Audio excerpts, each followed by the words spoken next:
Today's lesson, 8.4, found on page 319 of your big book, is essentially the exact same lesson as 8.3, where we used the models, only today we're just not using models anymore. That's the only difference. All right, so we're going to solve addition and subtraction equations. The essential question, how do you solve addition and subtraction equations? Today we're going to be talking specifically about algebraic equations because we'll be using variables. So to solve an equation, you must get the variable on one side of the equal sign by itself. Remember, we talked about that before. Isolate the variable. That's the goal, is to get the variable all by itself. You have solved equations by using models yesterday. You can also solve equations by using properties of equality. So here's a subtraction property of equality. If you subtract the same number from both sides of an equation, the two sides will remain equal.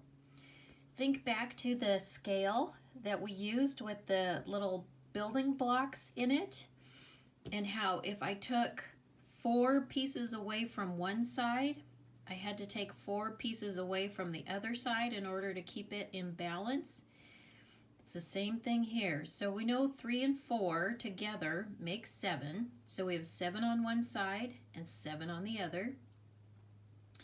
If we take 4 away from both sides, we end up with 3 equals 3. Notice that the plus 4 minus 4 together makes a 0. That's an important concept in algebra, making zeros. All right, but the important thing is we kept it in balance because we subtracted 4 from both sides. All right, so now instead of a 3, we're going to use a variable. Same idea. All right, so the longest distance jumped on a pogo stick, which is what this kid is doing right here, is 23 miles. Emilio has jumped 5 miles on a pogo stick. The equation d for distance plus 5, because that's how far he went, equals 23, can be used to find the remaining distance in miles he must jump to match the record. Solve the equation and explain what the solution means. So yesterday we would have done it this way. This green part would have been d plus, we have 5 pieces, equals 23. Now I don't have 23 of these, so I can't model it completely. But the idea is we'll take 5 away from this side, 5 away from this side. Remember, we would have taken 5 away, and we would have taken 5 away from the other. This makes a 0. So d's by itself equals 23 minus 5 is 18. So we know that he needs to jump another 18 miles using our models. We're going to do the same thing here. D plus 5 equals 23. Use the subtraction property of equality. So plus 5, we're taking away 5. We have to do that on the other side of the equal sign. To keep it balanced, we're taking 5 pieces away from both sides. Now we subtract. These two together made that 0 right there that you see. 23 minus 5 equals 18. So use the identity property of addition, 18, or I'm sorry. That wasn't thinking there. My bad. D plus 0 is D. The addition, identity property of addition is anything plus 0 is just itself. So D plus 0 is D equals 18. So same thing as what I got over here using the models. No different. We're just eliminating the models now. It's the same idea. All right, let's come down here a bit. So now we're going to check our solution, write the equation, which we did. Substitute 18 in for D because that's the solution we got, right? So 18 plus 5 equals 23. 18 plus 5 is 23. So 23 equals 23. So the solution means that Emilio must jump 18 more miles.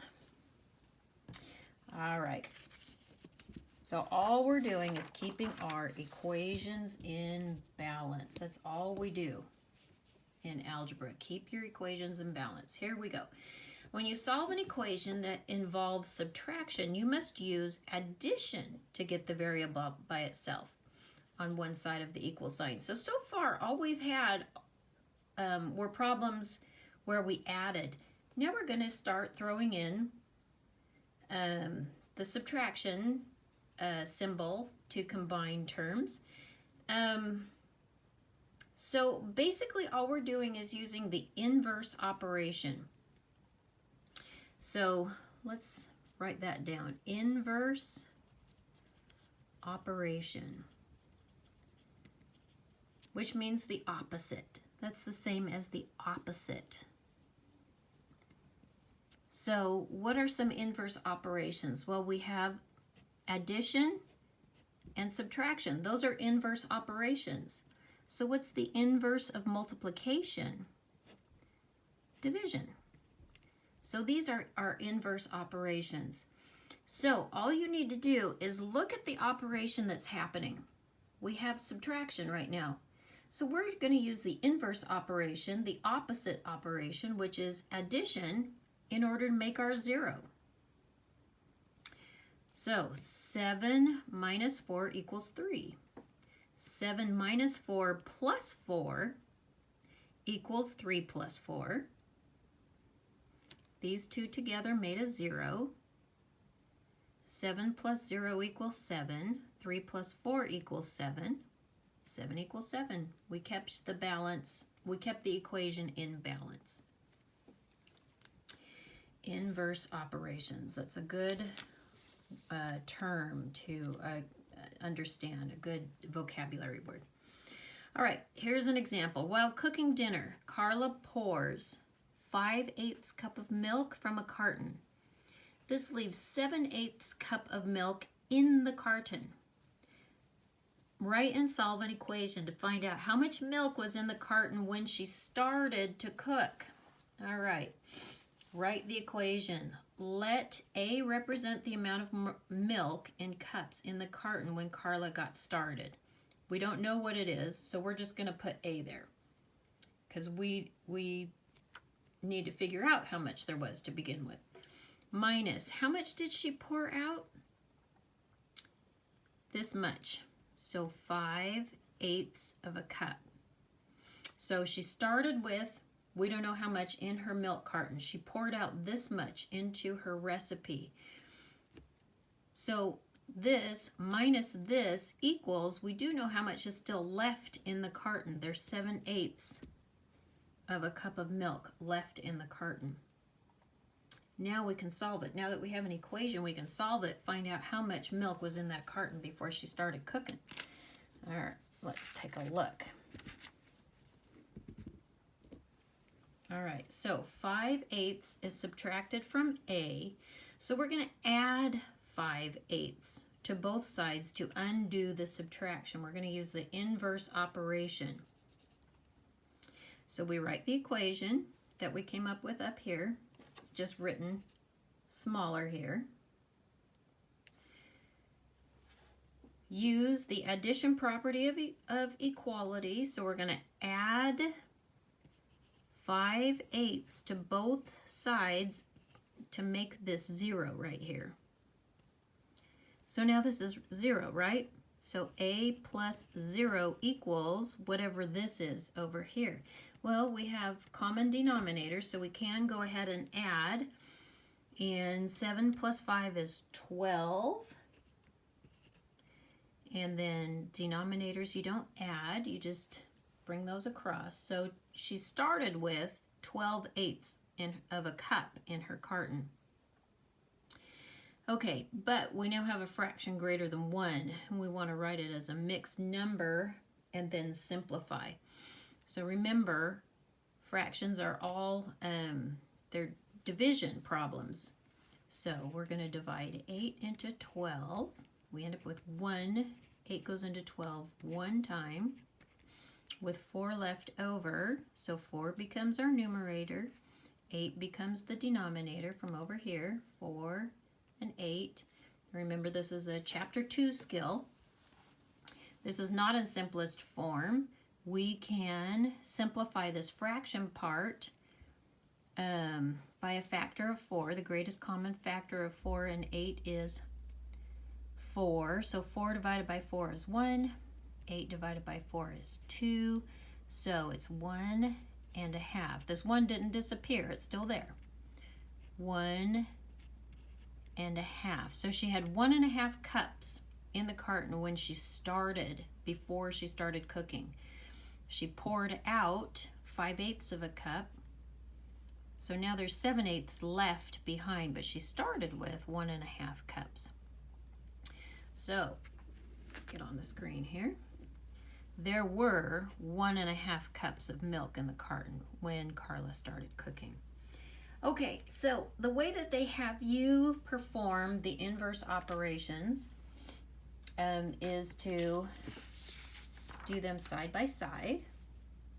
There's 2 different ways to do this, and I found that over the years, students understand it better using one of the 2 different methods. So here, let's continue with the method that they showed you. N plus 35 equals 80. We want to figure out what n is. So how do we do that? We subtract 35 from both sides of the equation. So n plus 35 minus 35, 80 minus 35. So I'm taking out 35 little yellow pieces off of both sides. So n, so this made a 0, right? Made a 0. N, so that was n plus 0, right? Equals 80 minus 35. Well, 80 minus 30 is 50, so 80 minus 35 would be 45. So n equals 45, and there's our answer. So, oh, and which property did we use? We used the subtraction property of equality. As long as we're subtracting the same amount from both sides, we have not unbalanced our equation. All right, so let's take a quick look at another way of doing this. N plus 35 equals 80. Now, when I add and subtract, I generally don't do it horizontally like this. I add and subtract vertically. So in my head, it makes more sense to line them up like this. As long as I have a minus 35 on both sides of the equal sign, it's okay. All right, so n plus 35 minus 35 is now n plus 0, right? These two canceled each other out, made a 0. 80 minus 35 is 45, so n equals 45. So for me, it's easier to line it up this way. Let's do one more together. And I'll do it both ways again. So we have, let's see, 16 plus x equals 42. So they didn't put the x out front. Using commutative property of addition, I can go ahead and switch these two, switch places. So let's make it instead, let's make it x plus 16 equals 42. I can't do that if there's a subtraction sign, but I can if there's an addition sign. I can switch their places. So that would be the same as x plus 16 minus 16 equals 42 minus 16. These two cancel each other out, make a 0. X plus 0 equals. And see, this is where I get hung up because I don't add and subtract this way. 42 minus 16 would be 2, 6, That was a 3, 2, so 26. Yep. Okay, see, that took me a little longer than if I had it lined up the way that makes more sense in my brain. So I'm going to do it, I'm out of room over here, so I'm going to do it over here. Same equation. I just line it up a little differently because it makes more sense for me when I'm adding and subtracting. Those canceled out. X plus 0 equals, now I can do this. And now I know I'm going to get it right. 12 minus 6 is 6. 3 minus 1 is 2. X equals 26. I end up with the same answer. I just like lining it up horizontally. That's more familiar to me and my brain. So for this one, I would go 6.2, 6.2, keep going. All right, hopefully you understand. And here are our notes for this lesson. So we use the inverse operation of the number that is next to the variable. You don't choose the solution number for subtracting. You're isolating the variable, so it has to be the number by the variable. So in this case, it's going to be this one because it's next to the variable. In this case, it's going to be this one because it's next to the variable. Find the number that's by the variable. All right. Then you use the inverse operation to undo it, make a 0. Our goal is to isolate the variable. That means to get the variable alone on one side of the equal sign. This is the horizontal method that they taught you in the book. So d plus 5 equals 23, minus 5, t equals 18. This is the way I just taught you. It makes more sense to me. And you get the same solution. I just subtracted the 5s this way. All right, good luck.